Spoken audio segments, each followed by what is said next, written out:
Hello again, everybody. This is Lance Russell with Championship Wrestling with another big week. Join us right now.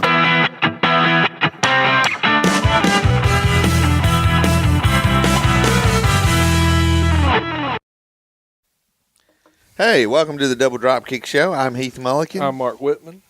And today we're talking about, it's a couple of weeks after it happened, so we've let things kind of cool down, and now we're going to start stirring it back up again.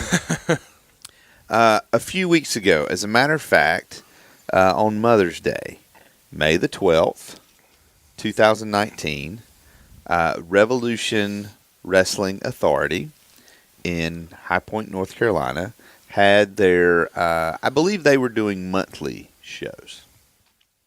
That show was that afternoon. That evening, I started getting messages. I started getting messages from fans. Hey, did you hear about this? They had gotten private messages. I guess there's like a group text, and they had heard from one of the wrestlers that was there telling them what had happened. Well, that's a problem right there. That's part of the problem with, they didn't hear from one of the wrestlers. They heard from a Mark who hangs out in the dressing room.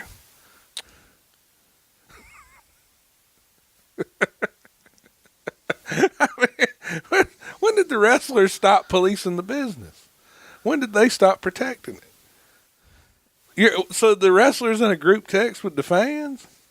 I don't think it's, I don't think, there's a fan group text. I think the wrestler messaged one of the fans. And then that message. I can tell this is somebody that I know. I don't think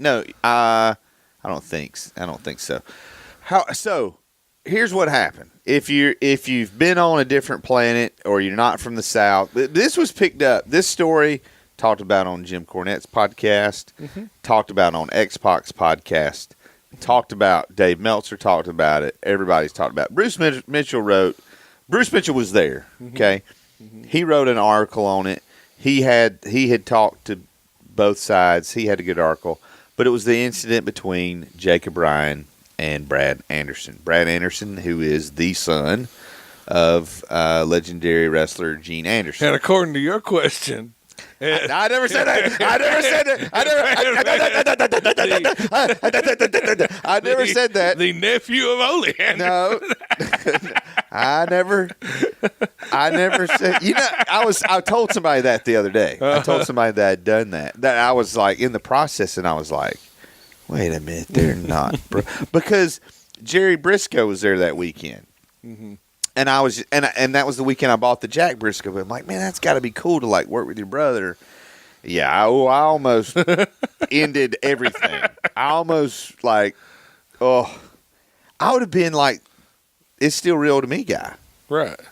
Anyway, luckily I didn't. Hey, Mr. Ole, what was it like working with your brother? Well, that's something that really did good for your heart. So let's catch you up on it, okay? In April, at the show, Brad Anderson's out with his son, who is training to be a wrestler. They are receiving an award. All right? Jacob Ryan, who is a heel, comes out, and Jacob Ryan has wrestled for RWA for years, probably since the beginning. He was a long-reigning cruiserweight champion for them. He's been he's been an integral part of the promotion. He came out, interrupts. Legendary tough guy, Jacob Ryan. Whatever. They go back and forth. And then he gives Brad Anderson's son, which I've seen the video of this now. He gives him a short arm clothesline, and the kid gets hurt, breaks some ribs. Now, if you're a patron, which I can say this now because it's been a few weeks, it's not breaking news anymore. I reported to our patrons that I heard two sides of this story. I heard one side of the story that he wasn't hurt at all. I heard the other side of the story. They said he broke one rib. He actually broke 4 ribs. That it was actually worse. Huh. The injury. How old is the kid? I don't know. I don't know. I believe he's in high school. I don't know. So, Brad Anderson, allegedly, I guess they said Jacob Ryan, they didn't hear from him. He didn't apologize.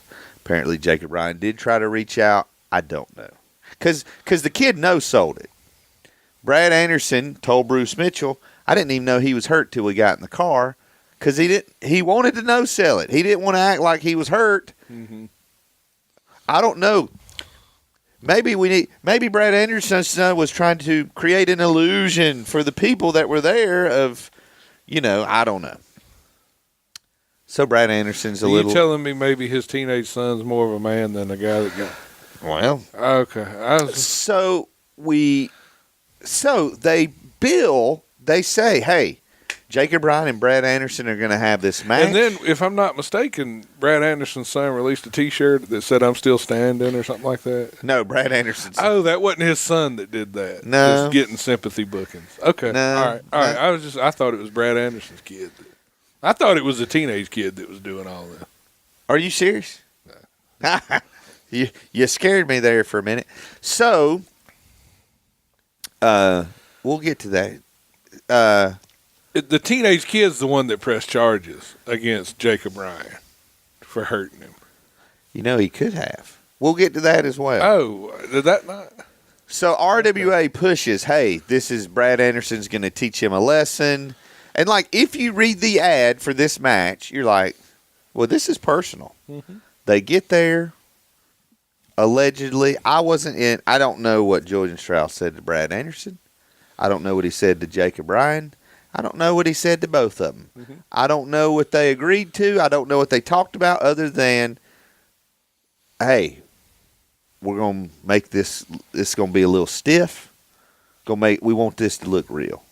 They get out there. Brad Anderson cuts a promo, says, hey, this is what we call in the old days a receipt. I'm going to teach you a lesson. The bell rings, and he's on Jacob Ryan. Takes Jacob Ryan down. Jacob Ryan tries to get away. The video's out there. Was that Brad Anderson was also asking the referee to please get Jacob Ryan off of him, right? No. I've evidently got this thing all wrong. Yeah.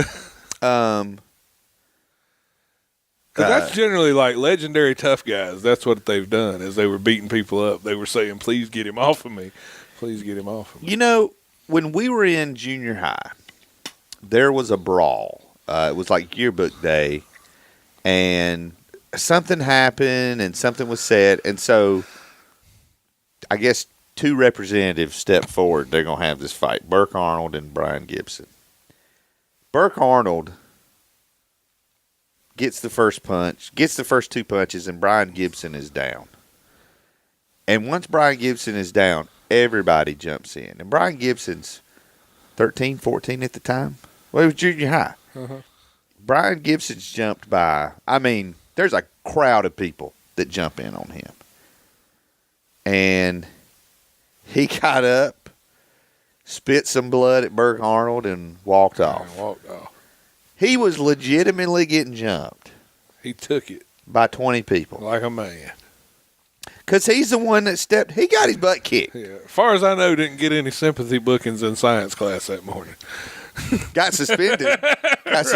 And in his defense, Brian Gibson, in that instance, he was taken up for somebody the person he was taken up for had done something really stupid. Mm-hmm. But he was taken up for somebody that didn't need to be. It was all stupid. Let's just get that out there. The whole thing was stupid. They shouldn't have been fighting.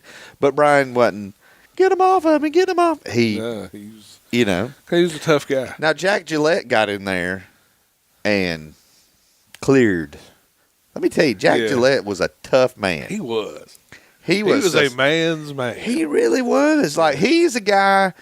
Jack Gillette was probably. And he had the mustache to prove it. He was probably 5'3". Yeah, but if Jack Gillette was a wrestler, he's not somebody you would call a vanilla midget. No. Not to his face. He was a shooter.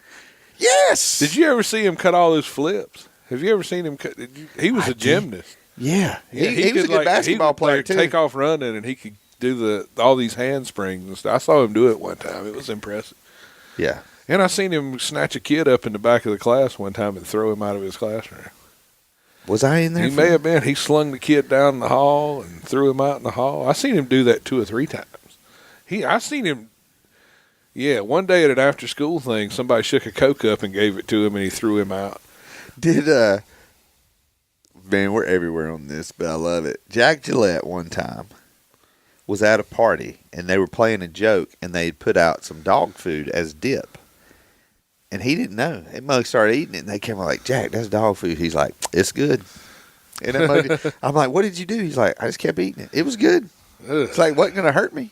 Yeah. I'm like, what? You really ate it? He said, joke's on them. That's right. That's right. So, yeah, so back to the match. So the whole thing from bell to bell, maybe 60 seconds. They get on the outside. Brad Anderson picks Jacob Bryan up. Just picks him up, drops him, let's suplex or whatever. When I first got the message, he did a brain buster on the floor and dropped him on his head. Well, that's what the way it was built up before I saw it. Right. It was built up as the way. I seen the Midnight Express work stiffer with the Mulkis on Saturday night. Right. And I think Jim Cornette said if that was a shoot, it was a bad shoot. Jim Cornette summed it up better than anybody with this. When his co-host said, if that happened on one of your shows, what would you do? Did you hear what he said? I did not. He said it wouldn't ever happen on one of my shows because I booked Brad Anderson, but I'd never book that other kid. Right. Right. Which I thought was great. Right. I love Jim Cornette because he tells the truth, man. No. Jim Cornette has reached that point to where he's not trying to impress anybody. No. He is who he is, and you just take him or leave him. Right, take him or leave it. I don't agree with him all the time. Certainly don't agree with him on. I know you don't agree with him on some stuff, but most of the wrestling stuff, I agree with him. So, yeah, when I first started getting messages of this happened, I was like, that's not really. I wonder what this story would be like if we didn't have the video. So let me speak on the video. So, in this case, am I glad we got the video? Yeah. But listen, if you're a wrestling fan, you don't buy a movie ticket and live stream the movie. Right. If you pay a ticket to a wrestling show, if you want to video the match, I got no problem, especially being a network owner now. I got no problem if you want to. I had to tell somebody to take a video down the other day. I said, listen, if you want to video this match and you want to go, if your mom wants to video this match and you want to watch this match and get better, that's totally cool. All I'm asking you is don't post this on social media. We're trying to sell tickets.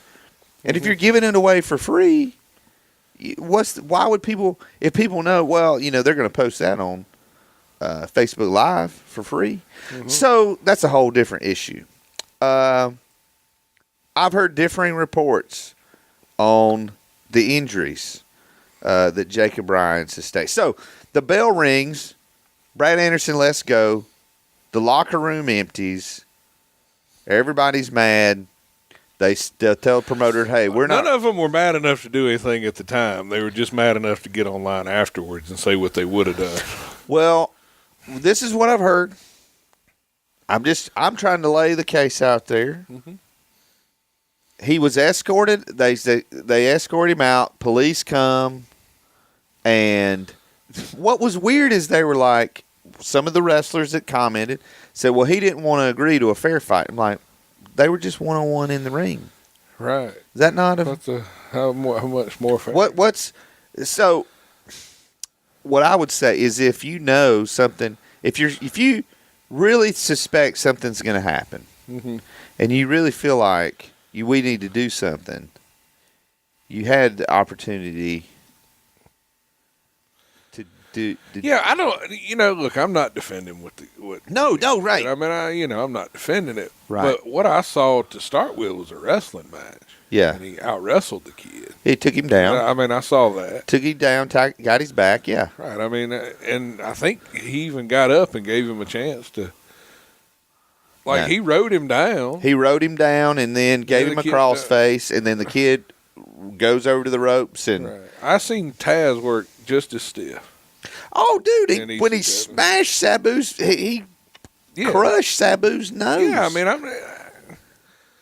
don't know. I'm not defending it. It shouldn't have happened. Right. I mean, it wasn't right. But I just, I think there's better ways to handle it. No, I don't want anybody to think. I don't think anybody is on Brad Andrews' I don't side. think anybody's saying, "Oh yeah, he should have done that." I don't get that. I think people are saying, "This is maybe not." Maybe I'm wrong, but I haven't heard a lot of people stepping up and saying this is being handled the right way by the other side. No. Maybe some fans have. Right. So here's the thing with Brad Anderson. He doesn't go after him before the bell. Right. And as soon as the bell rings, I've watched this multiple times. As soon as the bell rings, he lets go. Mm-hmm. So what he did in the confines. Mm-hmm. I'm not saying it's right. However, I'm saying that because charges were filed, court date set. I have heard through a source that the judge was like, "How did this even get to me? Are you serious?" Yeah. So it's a charge of simple assault. And one of the defenses for simple assault is that there's consent. Mm-hmm. What is more consent than in wrestling? Oh, yeah. That, hey, we're going to do this, I'm going to do this, you're going to do this, blah, blah, blah, blah, blah. So I don't think I would be completely shocked if these charges go anywhere. Yeah, me too. I know that there's some other legal ramifications for Brad Anderson. And what has shocked me isn't that, like, there have been some people who have said, okay, well, this doesn't have any place in wrestling. And I can't believe you guys are talking about that people need to be able to defend themselves. That was one of the most shocking comments that I heard from a couple of people. Right. That, why are we talking about training people to defend themselves in wrestling school? Like, why that that shouldn't even be a thing anymore. That's so old school. That's the old way of doing things. Right. And I'm just kind of like, to me, part of the mystique we've lost is you got a wall full of people right there, and I guarantee you every one of them could defend themselves. Right. No. Every one of them. Every person on that wall right there. Yeah. Can defend themselves. Even the smallest guy. Right. Even like some of the guys that aren't some of your favorites because of their size, they were probably trained or learned or would be able to, if Brad Anderson jumped on them, you flail, you do something. Right. If you think you just start button pressing. If you think if you think that you're legitimately being attacked. And that's where, to me, this is what I love about wrestling, and this is what I love about our patrons group and all that, is it's giving me a place to speculate. Because to me, I like blowing things out of proportion. That's what I've tried to do with this, because I'm treating this as we finally got our Montreal screw job. Right. And that's how I've been dealing. That's how I've been looking at it. And is... because, it's like the Zapruder film. I'm like, because I heard one person say, Jacob Bryan's a nice kid. No one, I haven't heard anything. I don't know the young man. I hate that it happened to him. I really do. Yes. I don't ever want anybody to take away that I'm glad that No, happened. God, no. I hate that happened to the And guy. he is a very respectful young man. I have managed one match in my entire life. And that's probably all I'll get. And Jacob Bryan, it was a tag team match, and Jacob Bryan was in it. Right. And he was super nice to me. But, and one of the wrestlers said, and I think this is true, and he was speaking to Brad Anderson. He's like, Jacob Bryan took that like a man. So that made me think, so I'm on this fence. Okay? Because all the criticism of Jacob Bryan has been, you didn't defend yourself. What if Jacob Bryan was like, you know what? I hurt the guy's kid. I got this coming. Yeah, well, I don't. I'm gonna take it. And then I think he got wrapped up. I don't know that he necessarily wanted to press charges, but somebody obviously. It kind of snowballed. Dude, the whole thing snowballed. It did. I think it obviously got bigger than anybody thought it was ever going to get. Right. And part of that has to do with the video. Right. Because we could all watch Twice it the first. size, 5 times the skill set. That's a T-shirt. I'm working on it. I am legitimately working. That, to me, anyone involved in wrestling, we all have to watch that. And on 100 different levels, there's things we can learn and take away from it. Yeah. My favorite response was Austin Aries, who yeah. Who didn't say, "I'll pay your way and I'll fight you." Yeah. I love it. Brad Anderson, "I'll pay your whatever fee and I'll fight you." That's not what he said. No. He said, "I'll pay your way. Frank Mir will fight you." Yes. Just shut up. That's the best you got. Right. You know what I mean? Come on, man. He's like the kid that's hanging around with Scut Farkas. You know what I mean? Oh, Austin Aries. Austin Aries, man. I don't know any. Anyway, let's not talk about it. That's funny, though. Because I don't think anybody picked up. Everybody was like, "Man, that's right, Austin Aries. That's right, man." Nah. All I took away was, why are you trying to get a fight with somebody else for? Right. What, are you promoting Frank Mir now? Oh yeah, it's so it's in a bad way. Like for non-wrestling fans who are seeing this story, it's a bad look. It's a bad look for independent wrestling. It is bad for wrestling, ultimately, and it shouldn't happen. No, you know, the good thing that came out of this, which I guess is a bad thing, because you have a promotion that has probably gave Jacob Bryan his biggest shot up to this point. And if you read Bruce Mitchell's article, I thought they were paying him more than fair for his appearances. They made him a champion. Mm-hmm. And now that promotion is no more. Mm-hmm. So it's got to be kind of a bittersweet in that the outcry of, well, this guy didn't need to be promoting. And it's a different world, man. That stuff used to happen all the time. Yeah. Years ago. Good Lord. I can't tell you how many times I've seen that stuff happen on indie shows. But, right. You know, people weren't posting everything online. Well, would have even crossed anybody's mind to press charges? God, no. No. Mm-mm. Yeah. See, I've talked to a couple of wrestlers who have said they would have an issue working because, like, what if I miss a spot? Which we'll talk about another incident. What if I miss a spot, or what if I really knock your teeth out? What if I have an accident, but I really hurt you? And it happens. Are you going to press charges against me? Mm-hmm. Yeah, it's a weird. All of a sudden, two guys. What if that becomes the new get even thing? Right.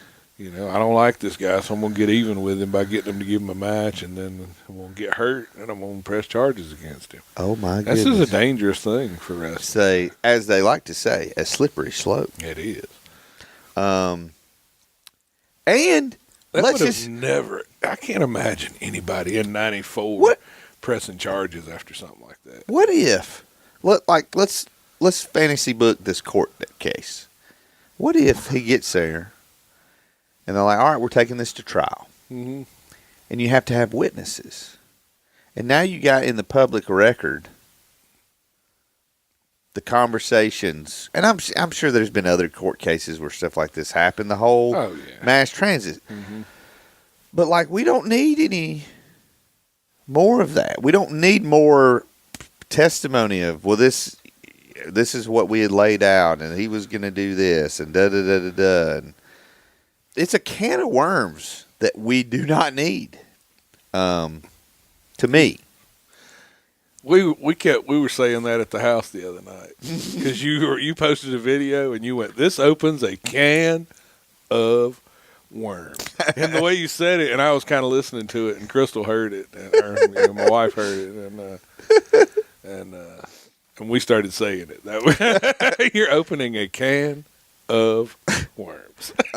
So there was another incident. I'm not sure where. I don't know if this was in Tennessee or the Virginia area. A wrestler named Brian Logan was in a match with a kid, and the kid missed a spot, and so kid missed a spot. Kid's down. He kicks him pretty good a couple of times, gets him up, gives him a straight jab to the face, gets him in the corner, gives him a couple of chops, snapmare, rear chin lock, and just is berating him.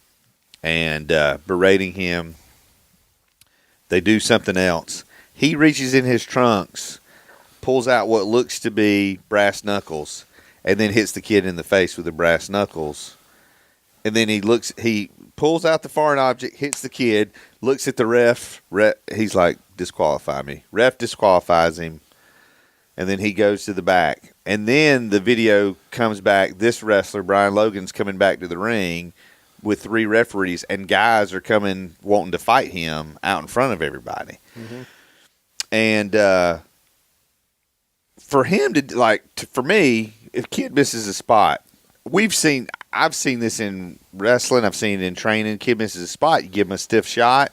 That's how they learn, you know? Brian Logan went way over the top. Sounds like it. If it was legit. Right, if it was legit. Because it sounds to me, just you describing it, like maybe 2 guys saw that something blew up. And some guys got internet famous over it. Right. And they're like, hey, what if we... Now, to the other kid, the kid, to his credit, he hasn't said anything, or I haven't seen him say anything about it. He didn't blow it out of proportion. He just simply walked out. He didn't even yell at the guy. Right. He just kind of... Generally, if somebody's whooped your tail, you know better than to yell at them. Now, did you just see... Somebody posted a video, and I think this was recent, or maybe not. Guys on the outside, and they're talking. Maybe this is an older video. And he's talking trash to a female fan, and he spits on her. And there's no barricade. And her boyfriend takes him down and beats the slop out of him. He should. He shouldn't be spitting on people. No.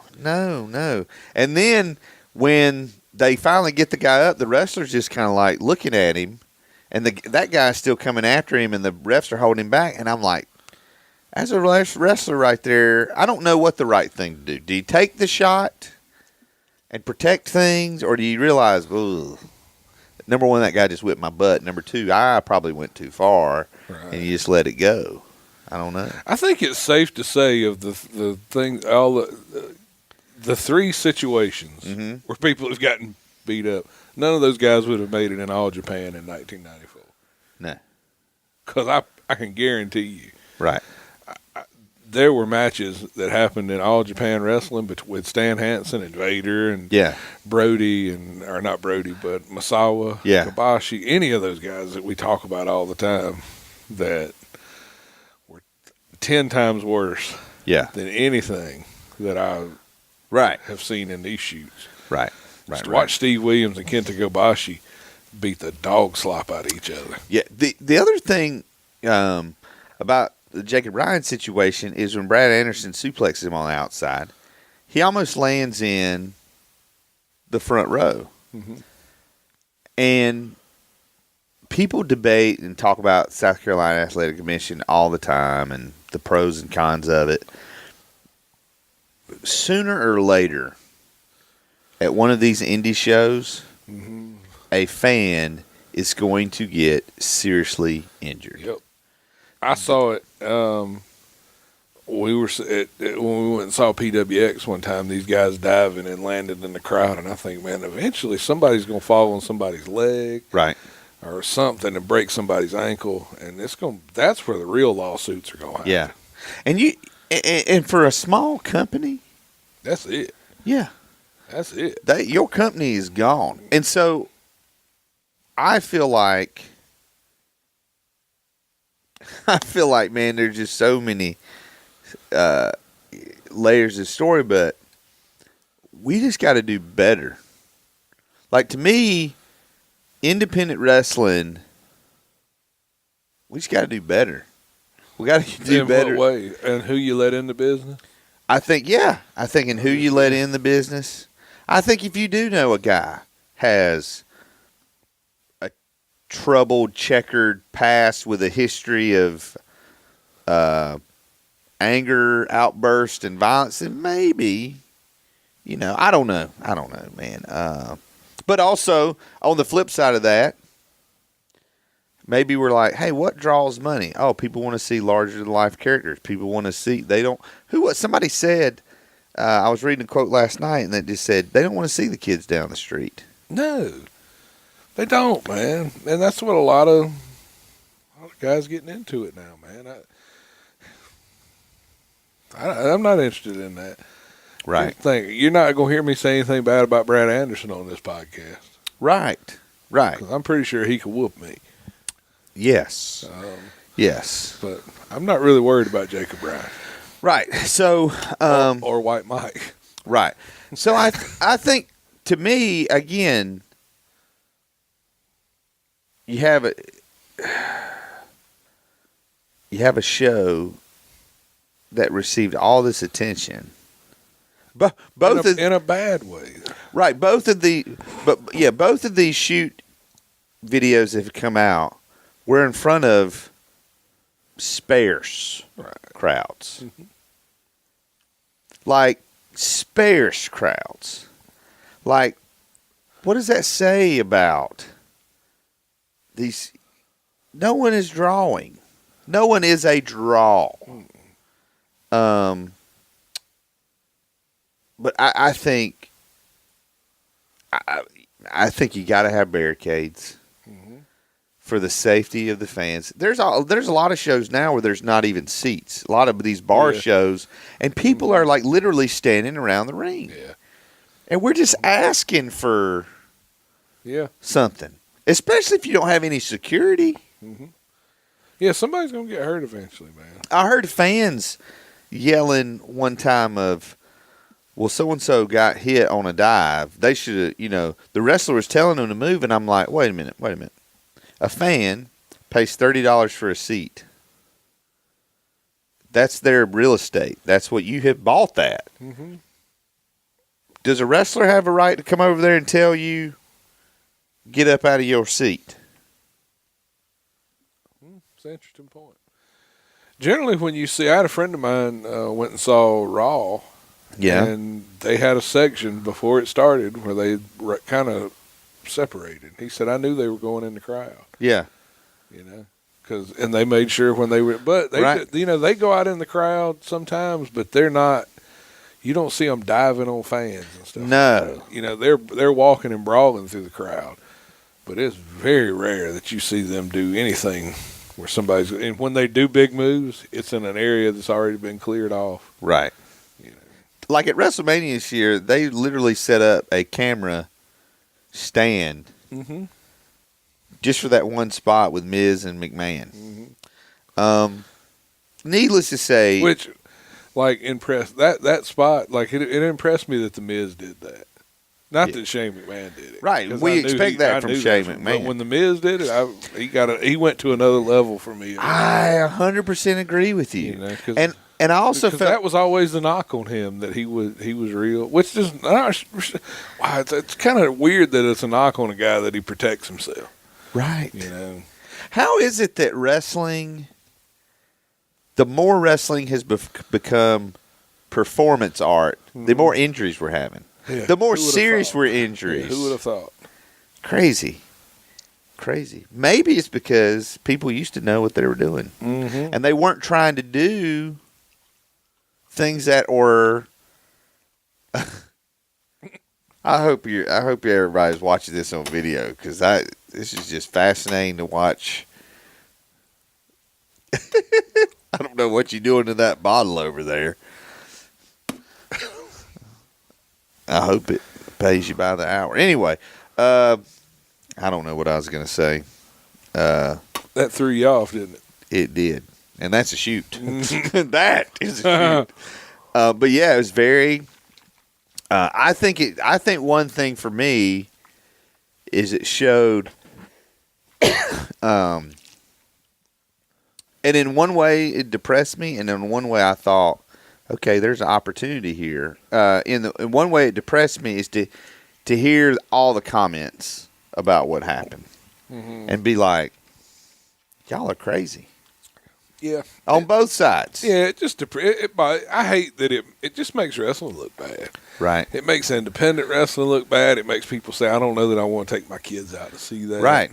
You know, and that ultimately is the bigger issue. I mean, the kid did what he feels like he needs to do. That's his business. Yeah. I wouldn't book him. No, right. I wouldn't book him anymore. Right. But he's got to do what he's got to do, man. Yeah. And but I felt like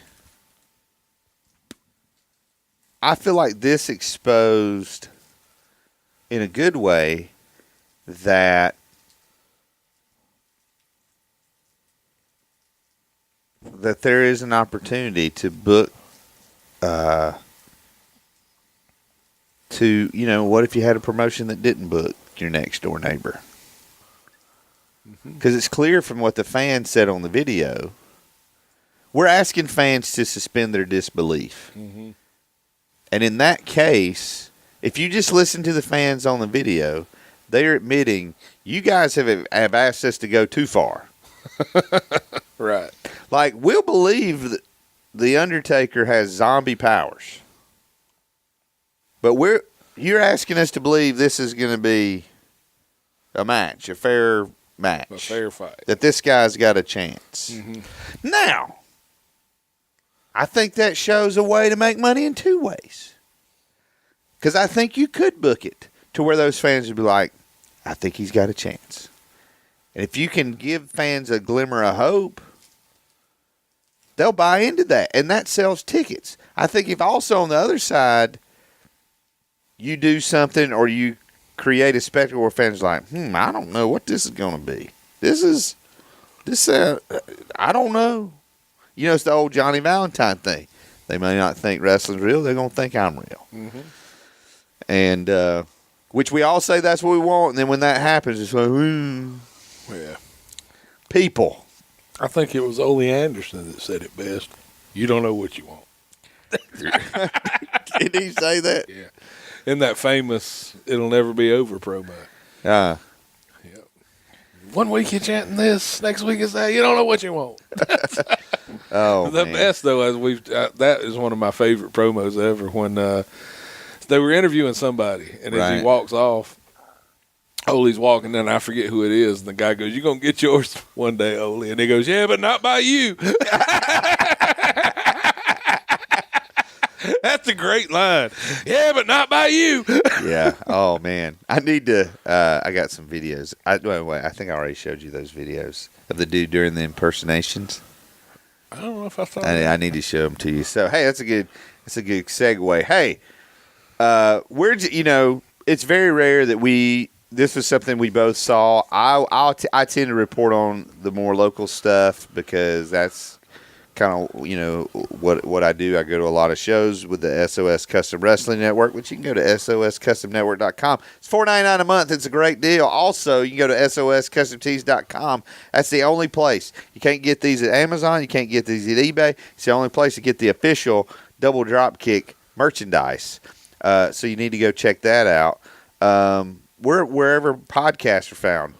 Apple Podcasts, Spotify. We're on YouTube now. If you Google the Double Dropkick Show, you're going to find us. And when you find us, when you seek, you will find. And that's what you'll find. We're on Twitter at Heath Mullikin. At the DDK Show. And, hey, if this is your first time listening, I think... Save your hate. I don't care. Mark does not care. I don't care if you agree with me. Yeah, listen. Tweet at me. I'm just going to ignore it. We're just two guys. Listen, what we hope you understand is we are not two acquaintances that saw a business opportunity and started a podcast. We are not two guys that just met at a show and we're like, oh, we should do a podcast. We are two lifelong friends who have been talking about wrestling for 30 years. We have been talking about wrestling for 30 years. The heart of this podcast is just we talked about this in our patrons video earlier, which we have a private patrons group, patreon.com/doubledropkick. We do this for us, and if you want to come along for the ride, we're so happy. Like, we're honored. It's mind-blowing that people would want to listen to us, but I think people do want to listen to us because most podcasts is just there's not a love. It's not blood. I mean, the Kennedys were blood. The Earps were blood. Mm-hmm. The Rhodes were blood. Mm-hmm. And I think that's what I don't know that that's what we set out for this podcast to be. I think we did set out for this to be a technically superior, topically superior podcast. Mm-hmm.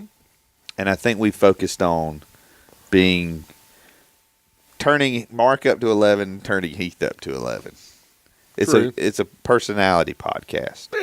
Yeah, I think so too. Stellar analysis, as always. Oh, you're right though, man. That's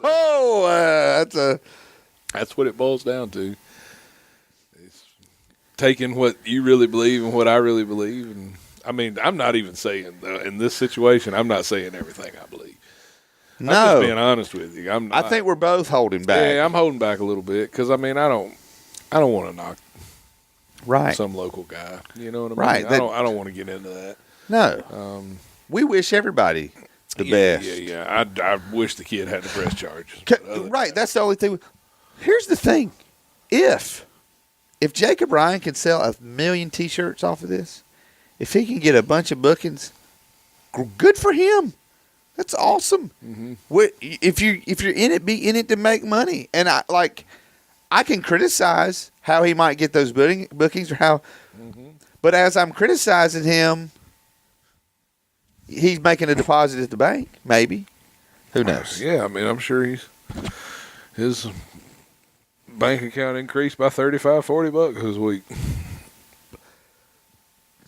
Probably so. And good for him. Speaking of bank accounts, it's almost time for lunch. We got a few more episodes to record. Our schedule's a little off today. We got to do as you texted me last night, I didn't get to buy you lunch last week, so I owe you one. That's right. I owe you lunch. So that's what we're going to do. And we film that maybe we film us eating. I think that's the one. Nobody wants to see that. No, I think you're wrong. I think you're wrong. They do, yeah. So anyway, thanks for all your support. Thanks for listening. Thanks for downloading, rate, and subscribe. Listen, there's a lot of things we could ask you to do that would grow this podcast. And if this podcast grew, that would be awesome. But it's not what I hang my hat on. It's not, my life doesn't depend on it like it used to be when we first started this. We're just here, and we hope you enjoyed it. And if you enjoyed it, tell the world. Tell the world about it. Become a patron. So, as always, for the Double Dropkick Show, I'm Heath Mullikin. And I'm Mark Whitman. And that's it this week, fans. So long for now.